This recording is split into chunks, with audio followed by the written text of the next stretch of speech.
Butterfly വന്നപ്പോൾ ഞാൻ പെട്ടെന്ന് കരുതിയത് പ്രേമത്തിന്റെ റെഫറൻസ് ആണോ? അത് വേറെ കൊടൂര അൽഫോൺസ് പുത്രൻ ഫാനാണ്. സ്റ്റാഫ് റൂമൊക്കെ ഇടിഞ്ഞു വിളിഞ്ഞ് വീടാറ് ഇതിന്റെ ഓടൊക്കെ ഒന്ന് മാറ്റണം എന്ന് പറയുമ്പോൾ നോ ഷോ മാർക്ക് ചെയ്യാനായിട്ട് ആള് വന്നിട്ടും പടവിടാതിരിക്കുക എന്ന് പറയുന്നത് അങ്ങനെയൊക്കെയുള്ള ഒരുപാട് കാര്യങ്ങൾ ഇത് ഫേസ് ചെയ്തിട്ടുണ്ട്. അവര് നിൽക്കുന്ന ഒരു ഷേപ്പ് പോലും ഒരു അർദ്ധവൃത്താകൃതിയിൽ തന്നെയാണ്. അപ്പൊ അത് നമ്മുടെ ഒരു ഫൈനൽ കോൺസെപ്റ്റിലും നേരത്തെ കാണിച്ചൊരു ബ്രില്യൻസ് ആയിരുന്നു. കുറെ കാര്യങ്ങൾ മാറ്റാനുണ്ട്. ഒരു വൈറ്റ് വാഷ് തന്നെ വേണ്ടി വരും എന്നാണ്. അപ്പൊ ഈ വൈറ്റ് വാഷ് എന്നുള്ള വേർഡ് തന്നെ നമ്മളവിടെ യൂസ് ചെയ്തതിനൊരു പർപ്പസ് ഉണ്ട്.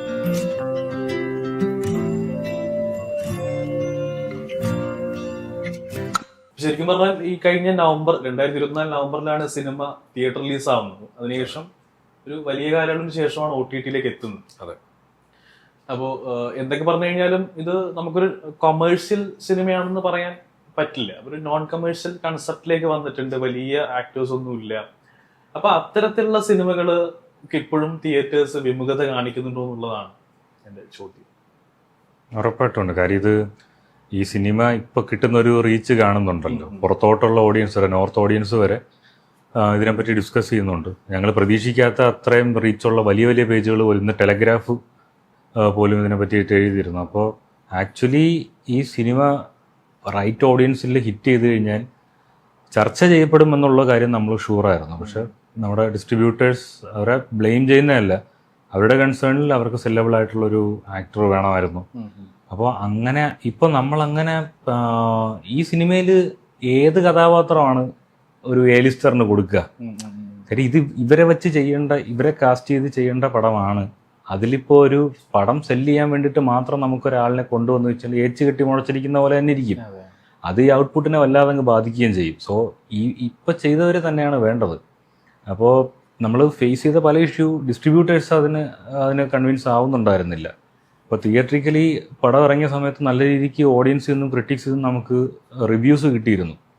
അപ്പോൾ ഒരാഴ്ച നല്ല രീതിക്ക് പൊയ്ക്കൊണ്ടിരുന്നപ്പോൾ പുഷ്പ 2 വരികയും പാടെ നമ്മുടെ ലാൻഡ് ഷെയർ ഓഫ് തിയേറ്റേഴ്സ് പോവുകയും ചെയ്യുന്നുണ്ടായിരുന്നു. അപ്പോൾ റിമെയിൻ ചെയ്ത തിയേറ്ററുകളിൽ മുടങ്ങാതെ പിന്നീട് 2 ആഴ്ച പോയിട്ടുണ്ടായിരുന്നു. അപ്പോൾ ഈ തിയേറ്റേഴ്സിൻ്റെ ഇതിന്ന് ഒരു തിയേറ്ററിൽ ഒരു 130 കപ്പാസിറ്റി ഉള്ള ഒരു തിയേറ്ററിൽ 60 പേര് പടം കാണാൻ വന്നിട്ട് ഷോ ഇട്ടില്ല എന്നൊരു ഇതുവരെ ഉണ്ടായിട്ടുണ്ട്. സോ അങ്ങനെ നോ ഷോ കാണിച്ചാലാണ് തൊട്ടടുത്ത ആഴ്ചത്തെ പുഷ്പ 2 അവർക്ക് ഇടാൻ പറ്റുന്നത്. അവർക്ക് നോ ഷോ കൂടുതൽ മാർക്ക് ചെയ്ത് കഴിഞ്ഞാൽ പിന്നെ ഈ പടം കളിക്കും. അപ്പോൾ നോ ഷോ മാർക്ക് ചെയ്യാനായിട്ട് ആൾ വന്നിട്ടും പടം ഇടാതിരിക്കുക എന്ന് പറയുന്നത് അങ്ങനെയൊക്കെയുള്ള ഒരുപാട് കാര്യങ്ങൾ ഇത് ഫേസ് ചെയ്തിട്ടുണ്ട്.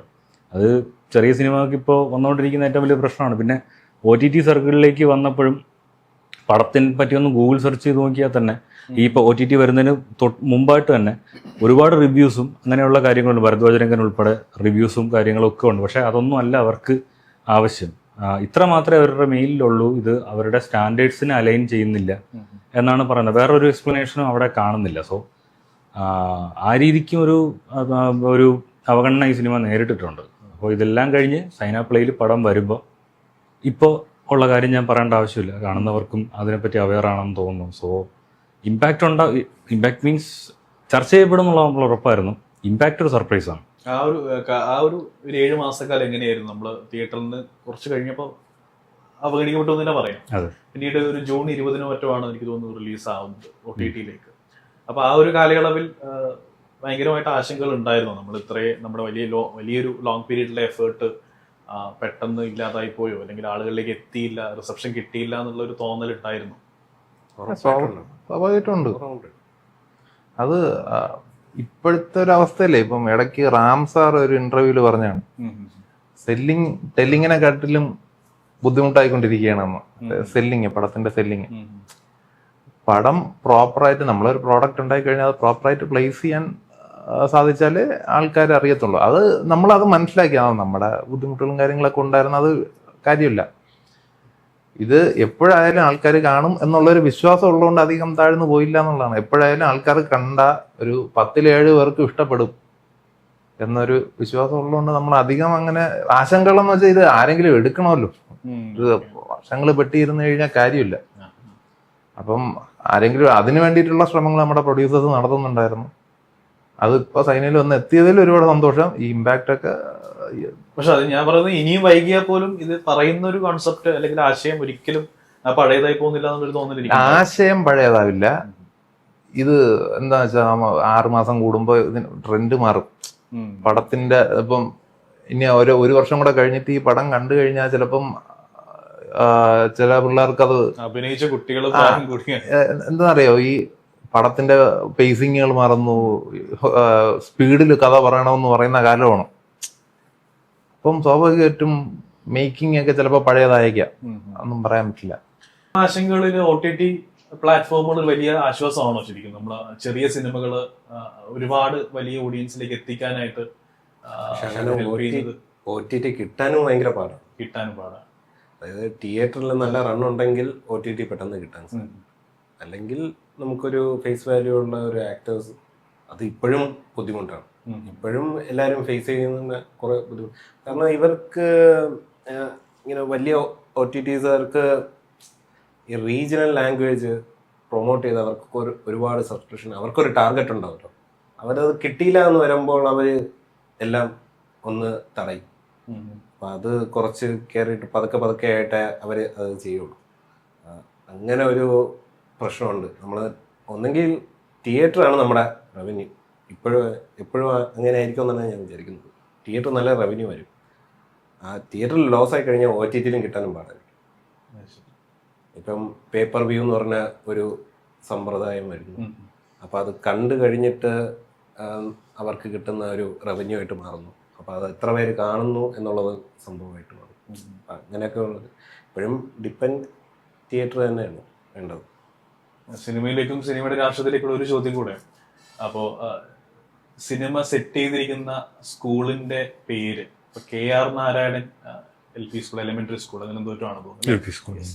അപ്പോൾ അതിനകത്ത് ഒരു ബോധപൂർവമായിട്ടുള്ളൊരു പൊളിറ്റിക്സിന്റെ പ്ലേസ്മെന്റ് ഉണ്ടെന്ന് ഞാൻ മനസ്സിലാക്കിയിട്ടുണ്ട്. കാരണം KR നാരായണൻ ഇന്ത്യയുടെ ആദ്യത്തെ ദളിത് പ്രസിഡന്റ് ആണ്. അപ്പോൾ ആ രീതിയിലും കൂടെ അതിനെ പ്ലേസ് ചെയ്യുന്നത്. മാത്രമല്ല അത്തരമൊരിടത്താണ് ചക്രവാണി സാറ് അവിടെ പഠിപ്പിക്കുന്നത്. ഒരു ഭയങ്കര വൈരുദ്ധ്യമായിട്ടുള്ള ഒരു കോൺസെപ്റ്റ് കൂടെയാണ്. അപ്പൊ അങ്ങനെ ഒരു ആശയത്തിലേക്ക് എത്തിയത് എങ്ങനെയായിരുന്നു? അതിന്റെ ഒരു നാൾവഴികളൊക്കെ എങ്ങനെയായിരുന്നു? അത് ഞാനാണ് അങ്ങനെ KR നാരായണൻ എന്നുള്ളൊരു പേര് അദ്ദേഹത്തിന്റെ മെമ്മോറിയൽ ആയിട്ടുള്ള ഒരു സ്കൂൾ എന്നുള്ളൊരു കോൺസെപ്റ്റ് നമുക്ക് പിടിക്കാം എന്നുള്ളൊരു ഇതിലോട്ടെത്തുന്നത്. കാരണം സച്ചിൻ പറഞ്ഞ ആ കാരണം തന്നെയാണ്. ഇതിൽ ഇടയ്ക്കൊരു ഡയലോഗുണ്ട്, CP പറയുന്നുണ്ട്, എന്താണ് ഈ സ്കൂളിലേക്ക് സ്റ്റാഫ് റൂമൊക്കെ ഇടിഞ്ഞു വിളിഞ്ഞ് വീഴാറ്, ഇതിന്റെ ഓടൊക്കെ ഒന്ന് മാറ്റണം എന്ന് പറയുമ്പോൾ കുറെ കാര്യങ്ങൾ മാറ്റാനുണ്ട്, ഒരു വൈറ്റ് വാഷ് തന്നെ വേണ്ടി വരുന്നതാണ്. അപ്പൊ ഈ വൈറ്റ് വാഷ് എന്നുള്ള വേർഡ് തന്നെ നമ്മളവിടെ യൂസ് ചെയ്തതിനൊരു പർപ്പസ് ഉണ്ട്. സോ ഇങ്ങനെ ഒരു സ്പേസിൽ അഥവാ CP HM ആയിക്കഴിഞ്ഞാൽ ഒരുപക്ഷെ എന്ത് സംഭവിക്കുമായിരിക്കും? ആ ബട്ടർഫ്ലൈ ഒന്ന് ലാസ്റ്റ് ആ KR നാരായണൻ സാറിന്റെ അവിടെ തന്നെ ഇരിക്കുന്നതിന്റെ കാര്യം ഇതിനൊക്കെ ആര് തകർക്കാൻ നോക്കിയാൽ അറ്റ് ദ എൻഡ് ഇത്തരം വാല്യൂസ് നിലനിൽക്കും എന്നുള്ളൊരു വിഷ്വലി കൺവേ ചെയ്യാനാണ് ഞങ്ങൾ ശ്രമിച്ചത്. സോ അവിടെ KR നാരായണൻ തന്നെയാണ് വരേണ്ട ഒരു ഫിഗർ എന്ന് നമുക്ക് തോന്നിയിരുന്നു. എനിക്കൊന്ന് അതേ സമയമാണ് KR നാരായണൻ ഫിലിം ഇൻസ്റ്റിറ്റ്യൂട്ടില് അതെ എക്സാക്ട്ലി. അപ്പൊ ഞാൻ ശരിയെ കണക്ട് ചെയ്തത് അതുമായിട്ടാണ്. അപ്പൊ അതും കൂടെ കൃത്യമായിട്ട് കൂടെ കാണിക്കാൻ ഒരു പക്ഷെ എത്ര പേര് ശ്രദ്ധിക്കുന്ന അറിയില്ല. കാരണം KR നാരായണന്റെ പ്രതിമ മുൻപിലുള്ള ഒരു സ്കൂൾ എന്നൊക്കെ പറയുന്നത് പക്ഷെ അങ്ങനെയൊന്നും കാണിച്ചിട്ടില്ല ഇതുവരെ. സമാനമായിട്ടുള്ളൊരു സംഭവം നടക്കുന്ന ഒരു ഇൻസ്റ്റിറ്റ്യൂട്ട് കേരളത്തിൽ തന്നെയുണ്ട്, അതും ഫിലിം ഇൻസ്റ്റിറ്റ്യൂട്ടാണ്. അപ്പം ശരിക്കും എനിക്ക് തോന്നുന്നു ആ ഒരു ഡെപ്പിക്ഷൻ വളരെ മനോഹരമായിട്ട് തന്നെ ചെയ്തിട്ടുണ്ട് അതിനകത്ത്. ആ ഒരു എസ്പെഷ്യലി ആ ഒരു ഫൈനൽ ഷോട്ടിൽ ആ പൂമ്പാറ്റ വന്നിരിക്കുന്ന സീന് അത് ഞാൻ ഒരു ചോദ്യമായിട്ടിരിക്കുകയായിരുന്നു. അപ്പൊ അത് എന്ത് സ്വപ്നത്തിലേക്കാണ് ആ ഒരു പൂമ്പാറ്റ പറന്നു വന്നിരിക്കുന്നത് എന്നുള്ളൊരു ചോദ്യം. സ്വപ്നം എന്നുള്ളതല്ല, അവിടെ പൂമ്പാറ്റ വന്നതിനൊരു കാരണമുണ്ട്. കാര്യം ഫസ്റ്റ് ഷോട്ട് അതില് ഓർക്കുന്നുണ്ടോന്നറിയില്ല, മാങ്ങയുടെ ഷോട്ടിൽ ഒരു പുഴു ഇരിക്കുന്നു. പുഴുവിൽ തുടങ്ങി പൂമ്പാറ്റയിൽ അവസാനിക്കുന്ന സാധനം. ഇതിന്റെ ഒരു ഗ്രാജുവൽ സാധനം ഉണ്ടല്ലോ, ഒരു ചെറിയ ചിന്തയിൽ നിന്ന് വലിയ ആകാശത്തിലേക്ക് പറക്കുന്ന ഒരു സാധനമാണ്. അപ്പോൾ ശ്രീകുട്ടന്റെ ആ ചിരി അത് കഴിഞ്ഞിട്ടുള്ള ഒരു സാധനമാണ് ഈ പൂമ്പാറ്റ പരിപാടിയെല്ലാം വരുന്നത്. സോ അതെ, ആ ഇവോൾവ്മെന്റ് കാണിക്കുന്ന ഒരു സാധനം കൂടെയാണ് ആ പൂമ്പാറ്റ റെപ്രസെന്റ് ചെയ്യുന്നത്. കുട്ടികള് റിയാക്ട് ചെയ്യുന്ന സമയത്ത് കുട്ടികൾക്ക് ചിറക് മുളക്കുകയാണ്. പിന്നീട് അങ്ങോട്ട് അവരെ തടയാൻ ആരും ഇല്ല എന്നുള്ളൊരു ആശയത്തിലും കൂടെയാണ് എനിക്കത് തോന്നുന്നത്. ആ പാട്ടിലെ ലിറിക്സിൽ നമ്മളൊരു കുഞ്ഞു കഥയാണ് പറയുന്നത്. അതൊരു ചോദ്യമാണ് എൻ്റെത്. ശരിക്കും ഭയങ്കര രസമുള്ളൊരു പാട്ടാണ്. എല്ലാരും ചൊല്ലുന്നേ പിള്ളേരാണ്. അത് ആദ്യത്തെ പാട്ട്. ആദ്യത്തെ പാട്ട്. ഈ ഒരു പാട്ടില് ശരിക്കും എനിക്ക് ഭയങ്കരമായിട്ട് ആ സിനിമയ്ക്കകത്തുള്ള എല്ലാം ഉണ്ടായിരുന്നു. എല്ലാരും ചൊല്ലുന്നേ പിള്ളേരാണെന്ന്, എന്നാണോ ചൊല്ലുന്നേ മൂത്തോരായുള്ളൂ. ശരിക്കും നമുക്കറിയാം, ഇപ്പൊ ഇതിനകത്ത് തന്നെയാണെങ്കിൽ പോലും കുട്ടികളുടെ ചിന്തകളെ പലപ്പോഴും എന്താ പറയാ അടിച്ചമർത്തുന്നത് ഒരുപക്ഷെ പാരന്റ്സും ടീച്ചേഴ്സും തന്നെയാണ്. വളരെ LP UP ക്ലാസ്സുകളിൽ പഠിക്കുന്ന കുട്ടികളുടെ ഉള്ളില് പൊളിറ്റിക്കൽ തോട്ട്സ് വരില്ലെന്ന് ആര് കണ്ടു? തീർച്ചയായിട്ടും നമ്മുടെ ഇതിനകത്തൊരു ശ്രീകുട്ടന്റെ മനസ്സിലൊന്നൊരു ആശയം, അവൻ എപ്പോഴും ബാക്ക് ബെഞ്ചർ ആണെന്നുള്ള ഒരു ഇകഴ്ത്തൽ എന്നാണ് അവനൊരു ആശയം മനസ്സിലേക്ക് വരുന്നത്. അപ്പോൾ അങ്ങനെ ഒരു ആശയത്തിൽ നിന്ന് ഒരുപക്ഷെ നമുക്ക് ഒരു വലിയൊരു പൊളിറ്റിക്സ് അതാണ്. കുട്ടികളെയും സ്വതന്ത്രമായിട്ട് ചിന്തിക്കാൻ വിടണം. ഒരിക്കലും അവരെ എന്ത് ചെയ്യാൻ പാടില്ല, നമ്മൾ പൂർണ്ണമായിട്ടും അടിച്ചമർത്തി അല്ലെങ്കിൽ മാറ്റി നിർത്തി വെക്കാൻ പാടില്ല എന്നുള്ളതാണ്. കുട്ടികൾ അധ്യാപകർ തീർച്ചയായിട്ടും അവരെ ഗൈഡ് ചെയ്യാനുള്ളവരാണ്. പക്ഷെ ഒരിക്കൽ പോലും അവരുടെ ആശയങ്ങളെ നമ്മൾ ഒരിക്കലും നോ പറഞ്ഞ് അല്ലെങ്കിൽ അവരെ എന്താ പറയാ പൂർണ്ണമായിട്ടും മനസ്സിലാക്കാതിരിക്കുക എന്നുള്ളൊരു സംഭവം കൂടെ അതിനകത്ത്. ആ പാട്ടിനകത്ത് എനിക്ക് വന്നിട്ടുള്ളൊരു തോട്ടതാണ്. ആ പാട്ടും ആയിട്ട് ബന്ധപ്പെട്ടതിലൊക്കെ ഒരു ആശയം ഉണ്ടോ? അത് അഹല്യ ഉണ്ണികൃഷ്ണൻ എന്ന് പറഞ്ഞ നമ്മുടെ ഒരു ഫ്രണ്ട് തന്നെയാണ് ഇതിന്റെ ലിറിക് എഴുതിയിരിക്കുന്നത്. പുള്ളിക്കാരി തന്നെയാണ് വാനുയരാൻ എന്ന് പറയുന്ന അവസാനത്തെ ആ പാട്ട്. അപ്പൊ ഈ രണ്ട് സാധനത്തിലും ആദ്യത്തേത് അവരുടെ ഭയങ്കര സന്തോഷമുള്ളൊരു ലോകം, CP വരുന്നതിന് തൊട്ട് മുമ്പ് അവരെൻജോയ് ചെയ്യുന്ന ആ പ്രായത്തിലുള്ള കുട്ടിയൊക്കെ എങ്ങനെയെങ്കിലും ഒന്ന് വളർന്നാൽ മതി എന്നുള്ളൊരു സാധനമുണ്ട്. അപ്പോൾ അവരെ കുട്ടികളായിട്ട് കാണുന്നത്, നിങ്ങളൊക്കെ പിള്ളേരാണെന്ന് പറയുന്നത് അവർക്ക് ഇഷ്ടമല്ല. അവരെ ആ ഒരു പോയിന്റ് നിന്നാണ് അഹല്യ അങ്ങനെ എഴുതുന്നത്. ഇപ്പോൾ ക്ലൈമാക്സിലെ സോങ്ങിലോട്ട് വരികയാണെന്നുണ്ടെങ്കിൽ അവിടെ ഒരു കുഞ്ഞു കഥയാണ് പറയുന്നത്. ഒരു പുഴു ചിത്രശലഭ ആവുന്നതിന്റെ മുമ്പുള്ളൊരു പ്രോസസ്സാണ് ഈ ആ ഒരു ഇതും പേടിച്ച് മഴയത്ത് നിൽക്കുന്ന ഒരു പുഴു ആ കാറ്റ് വന്ന് അവനെ പൊക്കിയെടുത്തോണ്ട് പോകുന്നു എന്ന് പറഞ്ഞ ഒരു കഥ. അതൊരു കഥയായിട്ടാണ് അവിടെ പറഞ്ഞേക്കുന്നത് തുടക്കത്തിലെ. പൂമ്പാറ്റയുടെ ഒരു ശരിക്കും മെറ്റഫറാണെന്ന് തോന്നുന്നു അല്ലേ? കുട്ടികളുടെ ഒരു മെറ്റഫറായിട്ട് പൂമ്പാറ്റയ്ക്കാണ്. പുഴുവിൽ നിന്ന് തുടങ്ങി പിന്നീട് സ്കൂളിനൊപ്പം വളർന്ന മെറ്റഫർ എന്നതിലുപരി അതൊരു opening image end image connection ആണ് ബേസിക്കലി നമ്മൾ ഉദ്ദേശിക്കുന്നത്. അത് ഒരു സ്ക്രീൻ റൈറ്റിംഗ് പരിപാടി കൂടെയാണ്. അതായത് ഓപ്പണിംഗ് ഇമേജ് എന്താണ്, അതിന്റെ കണക്ഷൻ ഒരു എൻഡ് ഇമേജിലേക്ക് കണക്ട് ചെയ്യുക. അപ്പൊ ഒരു പൂർണ്ണ രൂപം ഉണ്ടാവും എന്നുള്ളതിൽ വിനേഷ് കൊണ്ടുവന്നൊരു കോൺസെപ്റ്റാണ് ഈ പുഴുവില് നമുക്ക് തുടങ്ങാം, ബട്ടർഫ്ലൈയിൽ തീർക്കാം എന്നുള്ളത്. ബട്ടർഫ്ലൈ വന്നപ്പോൾ ഞാൻ പെട്ടെന്ന് കരുതിയത് പ്രേമത്തിന്റെ റെഫറൻസ് ആണോ എന്നാണ്. അത് വേറെ പുഴുവിന്റെ അൽഫോൺസ് പുത്രൻ ഫാനാണ്. പ്രേമത്തിന്റെ റെഫറൻസ് ഉണ്ട്, പാട്ടിൽ തന്നെ ഉണ്ട്. പ്രേമത്തിന്റെ വിഷ്വല് കണ്ടോണ്ടിരിക്കാൻ നേരത്ത് കുട്ടികളെ ഫ്രണ്ട്സിനെ വിളിച്ചിട്ട് ഞാൻ അവിടെ പോയി ആ സാധനം ഷൂട്ടിന്റെ ഇടയിൽ നമ്മൾ തമ്മിൽ അടിയായിട്ടുണ്ട്. എന്നുവെച്ചാൽ ആദ്യം ആ ഒരു കഴിക്കോലിലേക്ക് ചൂണ്ടുന്ന സാധനമാണ് എടുത്തത്. അപ്പം ഓൾറെഡി സ്ക്രിപ്റ്റിലുണ്ട്, വായിച്ച സമയത്തൊക്കെ അവന് കൺവേ ആയിരുന്നു. ആ സമയത്ത് അളിയൻ ഇത് എന്തിനായിരുന്നുള്ള ഇതങ്ങ് പോയി. അപ്പൊ ഇവന്മാര് വരുന്നു, ചൂണ്ടുന്നു, കഴിക്കോല് ഫ്രെയിം വെക്കുന്നു. ഞാൻ പറഞ്ഞു ഇത് പ്രേം റെഫറൻസ്, പ്രേമത്തിൽ ഇത് എന്താണ് റെഫറൻസ്, അവന് കിട്ടുന്നില്ല. ഞാൻ പറഞ്ഞു ഇവിടെ സമയമില്ല, ഷൂട്ട് ചെയ്യാം. അങ്ങനെ അവൻ മനസ്സോടെ ഷൂട്ട് ചെയ്തതാണ്. അപ്പൊ അവൻ ഉറപ്പ് പറഞ്ഞായിരുന്നു ഇത് ഫൈനൽ കട്ടിൽ പോവും. പിന്നെ ഇവിടെ ഷൂട്ട് ചെയ്തു. അതെല്ലാം ശരണ അതിനെ അവിടെ സ്പോട്ടിൽ ചെക്കുമ്പോഴാണ് അളിയനും കാര്യം മീൻസ് അപ്പോഴാണ് കത്തുന്നത്. അപ്പൊ ആ ഒരു ഇപ്പൊ ഇത് പറഞ്ഞപ്പോഴാണ് അടി ഞാൻ ഓർത്തത്. അത് വേണ്ടെന്ന് പിന്നെ തീരുമാനിച്ചാണോ പേര് അവിടെ എഴുതേണ്ടത്? അല്ല, പേര് നേരത്തെ ഇല്ലായിരുന്നു. പേര് നേരത്തെ മീൻസ് അതില് പേരില്ല, അത് പോണതേ ഉള്ളൂ. ചോക്കും വെച്ചോണ്ടേ ഇരിക്കുകയാണ്. നമുക്ക് ഞാൻ ആ കഴുക്കൊല്ലി എഴുതുന്നില്ല. അപ്പൊ അത് പറഞ്ഞപ്പോഴാണ് ഇപ്പൊ ലൈക്ക് ഇതിനകത്ത് നമ്മളൊരു മിനിമം ബഡ്ജറ്റ് മൂവിയാണ് ചെയ്തേക്കുന്നത്. അപ്പൊ അതിനകത്ത് ക്യാമറ വർക്ക് എത്രത്തോളം എനിക്കൊന്ന് ഏറ്റവും ബെസ്റ്റ് ആയിട്ട് തന്നെ ചെയ്തിട്ടുണ്ട്. നല്ല ഷോട്ടുകളായിരുന്നു. ഈവൻ ആ ലാസ്റ്റ് ഷോട്ട് വൈഡിൽ ചെയ്തത് പോലും ഭയങ്കര ഭംഗിയായിട്ട് ചെയ്തു. അപ്പൊ ക്യാമറ ആയിട്ട് ആദ്യത്തെ സിനിമയല്ലേ ക്യാമറ ചെയ്ത? രണ്ടാമത്തെ സിനിമ. അല്ല, അത് കഴിഞ്ഞിട്ട് ഇത് സീരീസ് ഉണ്ടായിരുന്നു, പേരലോ പ്രീമിയർ ലീഗ് ഉണ്ടായിരുന്നു. അപ്പം ഇത് നമുക്കൊരു ലിമിറ്റഡ് ബഡ്ജറ്റ് ആയിരുന്നു. അപ്പം നമുക്ക് ലിമിറ്റഡ് ബഡ്ജറ്റിൽ നമ്മളെ സ്റ്റൈൽ ഓഫ് മേക്കിംഗ് ഉണ്ടായിരുന്നു. ഒരു ടൈം ഫ്രീസ് ഷോട്ടുകളുണ്ടായിരുന്നു. അപ്പോൾ ഇതിനൊരു മേക്കിംഗ് സ്റ്റൈൽ ഉണ്ടായിരുന്നു. അപ്പോൾ നമ്മൾ പ്രീ പ്രൊഡക്ഷനിൽ തന്നെ നമ്മൾ ഷോർട്ട് ഡിവൈഡ് ആയിരുന്നു. എല്ലാ സീൻസിനും നമ്മൾ ഷോർട്ട് ഡിവൈഡ് ചെയ്തിട്ടാണ് പോയത്. എല്ലാ സീൻസിനും നമ്മൾ ഒരു പ്രീ വിഷ്വലൈസേഷൻ പോലെ നമ്മൾ തന്നെ ഷോർട്ട് ഡിവൈഡ് ചെയ്തു. അത് കൃത്യമായിട്ട് അതേ പ്ലാനിങ് തന്നെ നമ്മൾ ഷൂട്ടിലും ചെയ്തിട്ടുണ്ടായിരുന്നു.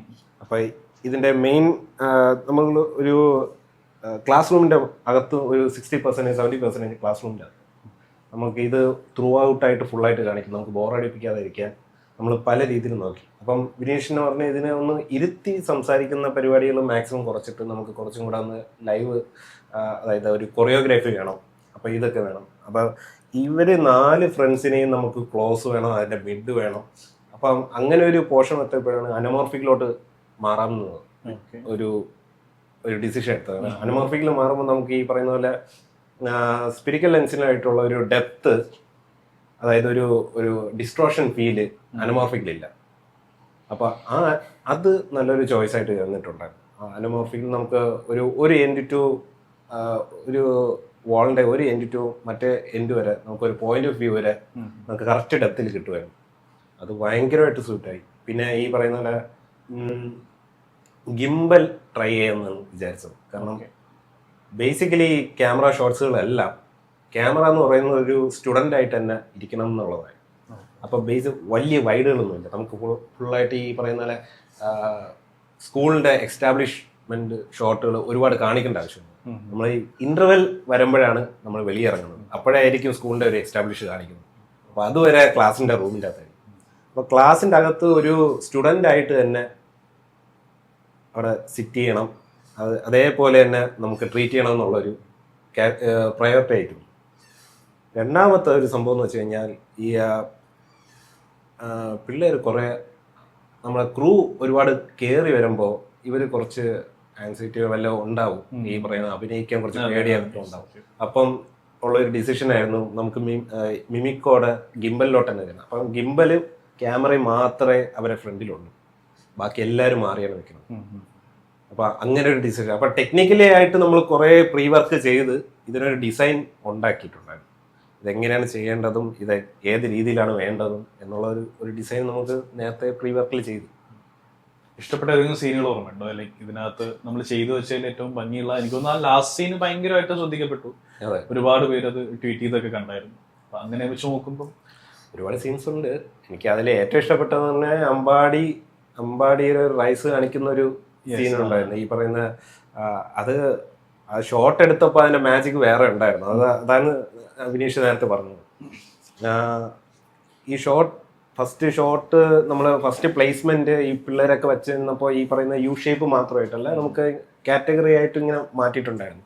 അപ്പോൾ ഫസ്റ്റ് ഒരു ഷോട്ട് എടുത്തു കഴിഞ്ഞപ്പോൾ എന്തോ ഒരു ഡിഫറൻസ് തോന്നിയിരുന്നു. അന്നേരം ഡിഫറൻസ് തോന്നിയപ്പോഴാണ് വീണ്ടും റിപ്പീറ്റ് ചെയ്ത് കണ്ടപ്പോഴാണ് ഈ സംഭവം പറഞ്ഞത്. ഈ പറഞ്ഞ ബാക്കിലത്തെ മരം ഇങ്ങനെ വലുതായി വെക്കണം, കൊള്ളാലോ. അപ്പം നമ്മൾ ഫസ്റ്റ് ആ ബാക്കിൽ നോക്കിയ അതിൻ്റെയും കാട്ടി കുറച്ചും കൂടെ രസമുണ്ട് ഈ ഫ്രണ്ട് ഡോറിൻ്റെ അവിടെ വെച്ച് ചെയ്തപ്പോൾ. അപ്പം അത് ഇങ്ങോട്ട് ഷിഫ്റ്റ് ചെയ്ത് നമുക്ക് നോക്കിയപ്പോൾ ഇത് കൊള്ളാലോ. അപ്പം മരത്തിൻ്റെ അതേ ഷേപ്പിൽ തന്നെ നമുക്കത് അമ്പാടി ഒരു വലിയ തടിയായിട്ടും ബാക്കിയെല്ലാം അവരെ റൂട്ടായിട്ടും കാറ്റഗറി ചെയ്യാമെന്ന് വിചാരിച്ചു. അപ്പോൾ അത് ഏറ്റവും ഫൈനൽ ഷോട്ടായപ്പോൾ അതും മൊത്തത്തിലൊരു മരത്തിൻ്റെ ഒരു ഫീൽ ഉണ്ടായിരുന്നു. അപ്പം ഗ്രേഡിങ്ങിൽ വന്നപ്പോൾ ഇവരെ കുറച്ച് ഡൗൺ ചെയ്ത് ഞാൻ ഗ്രേഡ് ചെയ്തു. അതായത് ആ മരത്തിൻ്റെ ഒരു ഷേപ്പ് തന്നെ സംഭവം വെക്കാൻ വേണ്ടി അത് ഗ്രേഡിലും അങ്ങോട്ട് കൊണ്ടുവന്നു. അപ്പോൾ ഭയങ്കര രസമായിട്ടുണ്ടായിരുന്നു. ഇവൻ ആ ഒരു അവര് നിൽക്കുന്ന ഒരു ഷേപ്പ് പോലും ഒരു അർദ്ധവൃത്താകൃതി തന്നെ. അതെ. അപ്പൊ അത് നമ്മുടെ ഒരു ഫൈനൽ കോൺസെപ്റ്റിലും നേരത്തെ കാണിച്ചൊരു ബ്രില്യൻസ് ആയിരുന്നു. ഫോർ ഷാഡോയിങ് ആണ്. അങ്ങനെ ആ ഒരു അവിടെ അങ്ങനെ നമ്മൾ സ്ക്രിപ്റ്റ് എഴുതുന്ന സമയത്ത് ആ ഒരു സാധനം അറിയായിരുന്നു. അവിടെ ഇത്രയും കുട്ടികൾ അവിടെ നിൽക്കാൻ നേരത്തെ എന്തായാലും ഷേപ്പ് അങ്ങോട്ടും ഇങ്ങോട്ടും മാറും. ബട്ട് അവിടെ ആ ഒരു പുൾ ബാക്ക് ഷോട്ട് വരുന്ന സമയത്ത് ആ അർദ്ധവൃത്താകൃതി നമുക്ക് ഇപ്പോഴേ കാണിച്ചു വെക്കാം എന്നുള്ളൊരു സാധനം. അതിന്റെ കൂട്ടത്തിൽ ഇതിന്റെ ഉപജ്ഞാതാവ് നിപ്പുണ്ട്, അവനറിയില്ല. അവന്റെ ഐഡിയയുടെ ഫോർ ഷാഡോയിങ് ആണ്. ശ്രീകുട്ടൻ അവിടെ നിപ്പുണ്ട്. അതൊരു ഫോർ ഷാഡോയിങ് ആണ്, കോൺഷ്യസ്ലി എടുത്തൊരു ഡിസിഷനാണ്. ഈ CP എന്നുള്ള പ്രയോഗം സർ CP ഇടുന്നു. അപ്പൊ അതും കൂടെ ഉൾക്കൊണ്ടിട്ടാണോ അങ്ങനെ ഒരു പേരിലേക്ക് അക്രോണിമിലേക്ക് നമ്മൾ എത്തിയെന്നുള്ളതാണ്. അത് അങ്ങനെ ആയിരുന്നു അല്ലെങ്കിൽ അല്ല, അതിൽ നിന്ന് എടുത്തല്ല, നമ്മള് CP എന്നുള്ള പേരിലേക്ക് ലാൻഡ് ആയപ്പോ ഈ ഒരു കണക്ഷൻ നമുക്ക് പെട്ടെന്ന് വന്നു മൈൻഡില്. അപ്പൊ ഇത് കറക്റ്റ് ആയിരിക്കും, ആ സർ CP ഇത് ആ ഒരു കണക്ഷൻ ഉണ്ടാവും എന്നുള്ളത്. ഇനി ഒരു പക്ഷേ വരും ദിവസങ്ങളിൽ സ്കൂളുകളിലൊക്കെ ഏറ്റവും കൂടുതൽ കാണിക്കാൻ പോകുന്ന സിനിമകൾ ഒന്നായിട്ടത് മാറും. ഓൾറെഡി നമ്മൾ പത്രമാധ്യമങ്ങളിലും എല്ലായിടത്തും ഒക്കെ നമ്മൾ ഭയങ്കരമായിട്ട് ചർച്ച ചെയ്യപ്പെടുന്നുണ്ട്. അപ്പോൾ ഇതിനൊപ്പം നമുക്ക് എന്തെങ്കിലും സന്ദേശങ്ങൾ പങ്കുവയ്ക്കാനുണ്ടോ? നമ്മൾ ഈ സിനിമ ചെയ്ത കാലത്തെയോ അല്ലെങ്കിൽ നമ്മൾ ഉൾക്കൊണ്ട ആശയം അല്ലെങ്കിൽ നമ്മൾ പറയാൻ ഉദ്ദേശിച്ച രാഷ്ട്രീയം അങ്ങനെ ആരെങ്കിലും ഇപ്പൊ ഞാൻ പറഞ്ഞു വിട്ടുപോയതോ അല്ലെങ്കിൽ മറ്റാരെങ്കിലും വിട്ടുപോയതായിട്ടുള്ള നിങ്ങൾക്ക് പറയാനുള്ള കാര്യം എന്നുണ്ടെങ്കിൽ അതും ഇവിടെ പറയാം.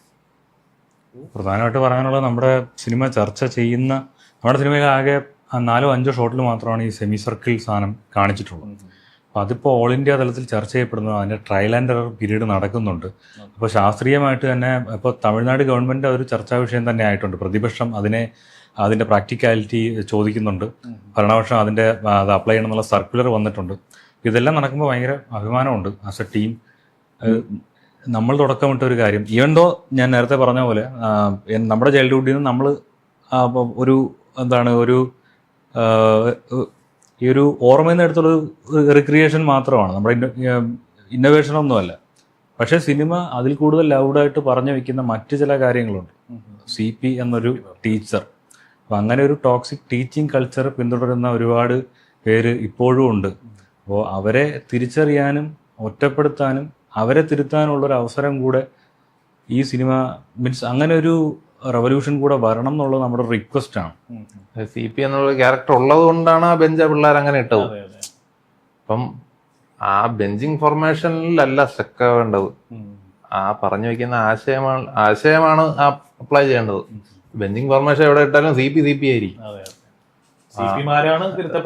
അതെ അതെ, അതിപ്പോ ഇന്ത്യ മൊത്തം അത് ബെഞ്ചിട്ടാലും CP ആയിരിക്കും. അവരെയാണ് ഐഡന്റിഫൈ ചെയ്യേണ്ടത്. പിള്ളേര് ഐഡന്റിഫൈ ചെയ്യണമെന്ന് പറഞ്ഞാൽ പിള്ളേർക്ക് അതിനുള്ളൊരു സ്പേസ് കൊടുക്കണം. പിള്ളേരുടെ അടുത്ത് പാരന്റ്സ് സംസാരിക്കണം. എന്തൊക്കെ ബുള്ളിങ് ഉണ്ടോ സ്കൂളിൽ, ടീച്ചേഴ്സ് ഉണ്ടോ, പിള്ളേരുടെ കുട്ടികൾ ചെയ്യുന്നുണ്ടോ, ഒരുപാട് കേൾക്കുന്നുണ്ട് ബുള്ളിങ്. ഞാൻ ആക്ച്വലി ഇംഗ്ലീഷ് സിനിമകളിൽ മാത്രം കണ്ടിരുന്ന സാധനമാണ് ബുള്ളിങ്. അത് ഇവിടെ ഉണ്ട്, അല്ല നമ്മൾ അനുഭവിച്ചിട്ടുള്ള സാധനമാണ് എന്ന് പിന്നെ ഞാൻ ഒരു പ്രായം കഴിഞ്ഞപ്പോഴാണ് ഞാൻ മനസ്സിലാക്കണം.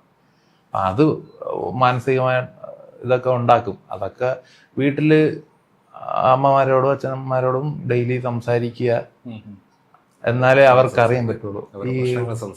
അതെ, ഇപ്പൊ ഈ 13 Reasons Why എന്ന് പറഞ്ഞ സീരീസ് പറഞ്ഞു വെക്കുന്ന ഒരു വിഷയമുണ്ട്. അത് ഭയങ്കര ഭീകരമായ വിഷയമാണ്. ഈ സൂയിസൈഡിലേക്കൊക്കെ നയിക്കുന്ന കാര്യങ്ങൾ കമ്മ്യൂണിക്കേഷൻ ഇല്ലാത്തതുകൊണ്ടാണ് അത് സംഭവിക്കുന്നത്. പിള്ളേർക്ക് ഇപ്പൊ കമ്മ്യൂണിക്കേഷൻ കുറഞ്ഞാൽ അത് ബോധപൂർവം പാരന്റ്സ് തന്നെ ചെയ്യണം. നാളെ കുറെ കഴിഞ്ഞിട്ട് അറിയുമ്പോഴാണ് ആ ബുദ്ധിമുട്ട് വരുന്നത്. പ്രധാനമായിട്ടും ഒരു കേൾവിക്കാരനാണ് അതിപ്പോൾ കുട്ടികളെന്നല്ല ആർക്കായാലും ആവശ്യം. കുട്ടികൾ വന്നൊരു പ്രശ്നം പറയാൻ നേരത്ത് മുതിർന്നവരെന്താണ് ചെയ്യുന്നതെന്ന് വെച്ച് കഴിഞ്ഞാൽ അതൊരു ലൈഫ് ലെസൺ ആയിട്ട് അങ്ങ് ഉപദേശം തുടങ്ങുകയാണ്. അപ്പോൾ ഇതിൽ നിന്ന് ഡിറ്റാച്ച് ആവാനേ അവർ നോക്കും. എന്ത് പ്രശ്നം ഉണ്ടെങ്കിലും അവർ പറയില്ല. കുറച്ചുകൂടെ ആരോഗ്യം വരുന്ന സമയത്ത് ഇതൊക്കെ തിരിച്ച് തല്ലിയും ഡിഫെൻസീവ് ആവാൻ ശ്രമിക്കും. സോ ടീച്ചേഴ്സ് കാരണം ബുള്ളിങ് അനുഭവിക്കുന്ന കടുത്ത ഡിപ്രഷനിലൂടെ പോകുന്ന ഒരുപാട് കുട്ടികൾ പുറത്തുണ്ട്. സോ അവർക്ക് ആവശ്യം ഇങ്ങനെ ഒരു അനുഭവം എനിക്കുണ്ടെങ്കിൽ എനിക്ക് പോയി പറയാൻ ഒരാളുണ്ട് എന്നൊരു തോന്നലുണ്ടെങ്കിൽ അവരത് പറയും. അത് ഐഡൻറ്റിഫൈ ചെയ്യാൻ പറ്റും, അത് ചോദ്യം ചെയ്യാനുള്ളൊരു സ്പേസ് അവിടെ ഉണ്ടാവും. സോ ആ കേൾവിക്കാർക്ക് മാത്രമേ ഇത്തരം ആൾക്കാരെ എക്സ്പോസ് ചെയ്യാനുള്ള കഴിവുള്ളൂ. സോ അതും വരണം. പിന്നെ ഒരു കാര്യം കൂടി ഞാൻ ആഡ് ചെയ്തോട്ടെ, അത് നമ്മുടെ ആ ബെഞ്ചിങ് ഫോർമേഷൻ്റെ ആ ഒരു വൈഡ് ഷോട്ട്, ഇതിൻ്റെ സ്ക്രീൻഷോട്ടാണ് ആക്ച്വലി ട്വിറ്ററിലും എല്ലായിടത്തും വൈഡ് സ്പ്രെഡ് ആവുന്നതും. ഇങ്ങനെ ഒരു സിനിമയിൽ നിന്ന് ഈ ഒരു ഷോട്ട് ഇൻസ്പയർ ആയി എന്നുള്ളൊരു സാധനം. ആക്ച്വലി ആ ഷേപ്പല്ല ഇതിൻ്റെ ടേക്ക് അവേ എന്ന് നമ്മൾ മുന്നോട്ട് വയ്ക്കുന്നത്. ഞാൻ നേരത്തെ പറഞ്ഞ പോലെ അതൊരു കുട്ടിയുടെ ഒരു ആശയമാണ്. അപ്പം ഇതിൻ്റെ ആ നിലനിൽക്കുന്ന ഫസ്റ്റ് ബെഞ്ച് ലാസ്റ്റ് ബെഞ്ച് ഈ സിസ്റ്റത്തിനെ ശ്രീകുട്ടൻ എന്ന 13 വയസ്സുകാരൻ തകർത്ത രീതിയാണ് ആ കാണിച്ചിരിക്കുന്നത്. എന്ന് വെച്ചാൽ അവൻ മാത്രമാണ് ശരി എന്നല്ല സിനിമ പറഞ്ഞു വയ്ക്കുന്നത്. അതിൻ്റെ ടേക്ക് അവേ ഇതിന് പകരം മറ്റൊരു റൈറ്റ് ഓൾട്ടർനേറ്റീവ് ഉണ്ടാവാം, അത് സൊസൈറ്റി കണ്ടുപിടിക്കണം എന്നുള്ളൊരു സാധനമാണ്. അത് സിനിമ കണ്ടവർക്ക് കിട്ടും. മീൻസ് അതെന്താണ് പറഞ്ഞു വെച്ചിരിക്കുന്നത്. നമ്മൾ പറയുന്നത് ഈ ക്ലാസ് റൂമിലൊക്കെ സ്പേസ് ഇഷ്യൂസൊക്കെ നന്നായിട്ടുള്ളവരുണ്ട്, അവിടെ നിന്ന് ഇങ്ങനെയുള്ള ഇതൊന്നും പോസിബിൾ അല്ല, അത് ഞങ്ങൾക്കറിയാം. പക്ഷെ മറ്റൊരു ആൾട്ടർനേറ്റീവ് ഉണ്ടാവാം, അത് ഫിഗർ ഔട്ട് ചെയ്യണം എന്നുള്ളതാണ്. അപ്പം ചർച്ചകൾ ഈ ഷേപ്പിൽ മാത്രം കേന്ദ്രീകരിച്ച് പോകുന്നു എന്നുള്ളൊരു സാധനമുണ്ട്. കാര്യം അവിടെ പറഞ്ഞു വെച്ചിരിക്കുന്ന അവിടെ നിന്ന് എടുക്കേണ്ട ഒരു ഒറ്റ കാര്യമേ ഉള്ളൂ, മറ്റേ ഫ്രണ്ട് ബെഞ്ച് ബാക്ക് ബെഞ്ച് ഈ സിസ്റ്റത്തിന് അതിലൊരു പ്രശ്നമുണ്ട്, അതെല്ലാവരും യുനാനിമസ്ലി സമ്മതിക്കുന്നുണ്ട്. സോ അതിന് റൈറ്റ് ഓൾട്ടർനേറ്റീവ് നമുക്ക് വേണം എന്നുള്ളൊരു കാര്യമാണ് കൂടുതൽ പേര് അങ്ങനെ എടുത്തിരുന്നെങ്കിൽ. അപ്പോൾ ഈ സ്ക്രീൻഷോട്ട് മാത്രം വെച്ചിട്ട് വിലയിരുത്തുമ്പോൾ ഈ ഒരു പ്രശ്നം നന്നായിട്ട് വരുന്നുണ്ട്. ഇപ്പോൾ പുറത്തോട്ട് ഇപ്പോൾ സൈനിൽ നിന്ന് കിട്ടിയ റിപ്പോർട്ട് പ്രകാരം പുറത്തോട്ടൊക്കെ കേരളത്തിൽ നിന്ന് പുറത്തോട്ടൊക്കെ നല്ല സബ്സ്ക്രൈബേഴ്സ് അതിലോട്ട് വരുന്നുണ്ട്. സോ ഇതെന്താണ് സിനിമ പറഞ്ഞു വയ്ക്കുന്നത് അറിയാൻ ക്യൂരിയസ് ആയിട്ട് ആൾക്കാർ വരുന്നുണ്ട്, സിനിമ കാണുന്നുണ്ട്, അതിൻ്റേതായിട്ടുള്ള റൈറ്റേഴ്സും ട്വീറ്റേഴ്സും വരുന്നുണ്ട്. അൾട്ടിമേറ്റ്ലി സിനിമയ്ക്ക് ഗുണം തന്നെയാണ്. പക്ഷേ ചർച്ചകൾ കൂടുതലും ഇതാവുമ്പോൾ ഇവർ ഈ കോണ്ടെക്സ്റ്റ് അറിയുന്നില്ല, മനസ്സിലാക്കുന്നില്ല. അപ്പോൾ അങ്ങനെ ചർച്ചകൾ വല്ലാതെ വഴിതെറ്റി പോകുന്നുണ്ടോ എന്നുള്ളൊരു ഒരു ഇത് കാണുന്നുണ്ട്. ഇതുമായിട്ട് ബന്ധപ്പെട്ട് ഗവൺമെന്റ് സൈഡിൽ നിന്ന് വിളികളും മറ്റും വന്നിട്ടുണ്ടായിരുന്നു. ലൈക്ക് ഇനി ഭാവിയിൽ എന്തെങ്കിലും ഇങ്ങനെ ഒരു ആശയം സ്കൂളുകളിൽ നടപ്പിലാക്കുമെന്നോ, ഇങ്ങനെ ഒരു ഫോർമേഷൻ ആണ് ഇനി ഉണ്ടാവുക എന്നുള്ള രീതിയിലൊക്കെ അങ്ങനെ വന്നു കഴിഞ്ഞാൽ എന്തായിരിക്കും നിങ്ങൾക്ക് തോന്നുന്നത്? ലൈക്ക് ആ ഒരു നവോത്ഥാനത്തിന്റെ ഭാഗമായി എന്ന് തോന്നുന്നു. ലൈക്ക് ആ ഒരു സാധ്യത നിങ്ങൾ പ്രതീക്ഷിക്കുന്നുണ്ടോ? അല്ല, അങ്ങനെ ഹാപ്പനിങ്ങിൽ ആണ് നമ്മൾ കൂടുതൽ അങ്ങനെ വരുമായിരിക്കും എന്ന് പറഞ്ഞ് ഇരുന്നിട്ട് അങ്ങനെ ഇല്ല. ഇതുവരെ അങ്ങനെ ഒരു കോളൊന്നും വന്നിട്ടില്ല. ഇല്ല അങ്ങനെ ഒരു ഇതൊന്നും വന്നില്ല. ആക്ച്വലി ഇത് ആദ്യമായിട്ട് നടപ്പിലാക്കുന്ന തന്നെ കെ ബി ഗണേഷ് കുമാർ സാറാണ്. അദ്ദേഹത്തിന്റെ ഒരു RVVHS വാളകം സ്കൂളിൽ പുള്ളി സിനിമ കണ്ടതിന് ശേഷം ആണ് പുള്ളി അത് ഇതാക്കുന്നത്. അപ്പോൾ നമ്മുടെ പ്രൊഡ്യൂസേഴ്സ് ആയിട്ടുള്ള നമ്മുടെ പടം പ്രൊഡ്യൂസ് ചെയ്യുന്ന ബഡ്ജല്ല പ്രൊഡക്ഷൻസ് എന്ന് പറഞ്ഞ പ്രൊഡക്ഷൻ കമ്പനിയാണ്. അപ്പോൾ അവരും ആക്ച്വലി അവർക്ക് ഇങ്ങനെ ഒരുപാട് മെസ്സേജ് വരുന്നുണ്ട്. അപ്പോൾ അവരും ഞങ്ങളോട് പറഞ്ഞ ഒരു കേസ് ഇതാണ്, ഇതിലിപ്പോൾ ആര് വിളിക്കും, ആര് നിങ്ങളെ കോൺടാക്ട് ചെയ്യും, അതൊന്നും നിങ്ങൾ ബോധർ ചെയ്യേണ്ട കാര്യമില്ല. ഈ സിനിമ ഒരു പോയിന്റ് അച്ചീവ് ചെയ്യാൻ നമ്മൾ ഒരുമിച്ച് ഇതിന് ഇറങ്ങി, അതത് അച്ചീവ് ചെയ്ത് കഴിഞ്ഞു. ബാക്കി വരുന്നതൊക്കെ പെർക്സ് ആണ്. അപ്പോൾ നോക്കിയിരുന്ന് കഴിഞ്ഞാൽ അത് പിക്ക് ചെയ്യുമ്പോൾ ഒരു ഇതുണ്ടാവില്ല. സോ റിലാക്സ്, ബാക്കിയെല്ലാം ഫോളോ ചെയ്തോളും എന്നുള്ളൊരു സാധനം. ഇനിയൊരു സിനിമ ഭാവിയിൽ ചെയ്യുകയാണെങ്കിൽ അതിനിപ്പോൾ ഒരു കൊമേഴ്ഷ്യൽ സിനിമ ആയിരിക്കും, അല്ലെങ്കിൽ ഇത്തരത്തിലുള്ള ഒരു ചെറിയ സിനിമ തന്നെയായിരിക്കും പ്ലാനിങ്ങിലുള്ളത്? ഇതും കൊമേഴ്ഷ്യൽ സിനിമയാണ് ശ്രീകുട്ടനും. കാരണം നമ്മള് ഈ ബഡ്ജറ്റിൽ നമ്മൾ ടൈം ഫ്രീസും മാസ പരിപാടിയൊക്കെ കാണിച്ചു. കാര്യം എന്താണ്, കൺകെട്ടും കാർണിവലും നമ്മൾ കാണിച്ചിട്ടുണ്ട്.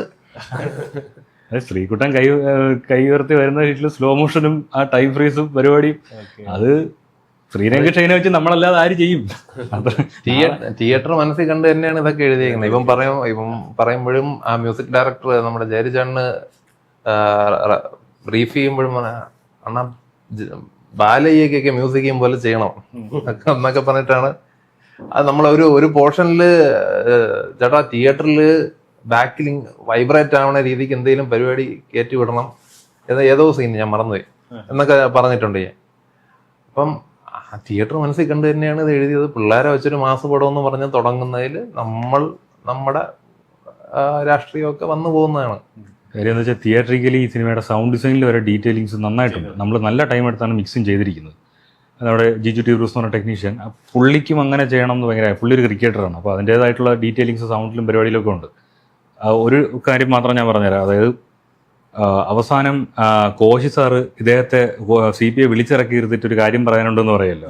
ഇവിടെ ശ്രദ്ധിച്ച് കേട്ട് കഴിഞ്ഞാൽ OTTയിലും അതുണ്ട്, പക്ഷേ തിയേറ്ററിൽ അത് കുറച്ചുകൂടി ഓഡിബിൾ ആയിരുന്നു. അവിടെ ക്ലാസിന്റെ അകത്ത് ഈ ബെഞ്ച് മാറ്റുന്ന ശബ്ദങ്ങളും കുട്ടികൾ ഇതെന്തിനാണ് മാറ്റുന്നത്, ഇങ്ങനെയുള്ള ഡയലോഗ്സും ഒക്കെ അവിടെ ഉണ്ട്. അത് ചെന്ന് കാണുമ്പോൾ അപ്പൊ ഇതില് മാറ്റുന്നതിൽ അവിടെ ഒരു സൗണ്ട് ഉണ്ടാവുമല്ലോ. സോ അത് അവിടുത്തെ ഇത് കേന്ദ്രീകരിച്ച് അവിടെ ആ സൗണ്ടും ഡീറ്റെയിലിങ്സും എല്ലാം അവിടെ ഉണ്ട്. സോ തിയേറ്ററിന് വേണ്ടിയിട്ടല്ല ഞങ്ങളിത് പ്ലാൻ ചെയ്തതെന്ന് ചിലപ്പോൾ നമ്മളത് ശ്രദ്ധിക്കില്ല. സോ ഇതൊരു തിയേറ്ററിക്കലി ഉള്ളൊരു പടം ഉറപ്പായിട്ടും. ഏതായാലും എല്ലാവിധ ഭാവങ്ങളും നല്ല രീതിയിൽ ഇനി മുന്നോട്ട് പോകട്ടെ. Thank you so much.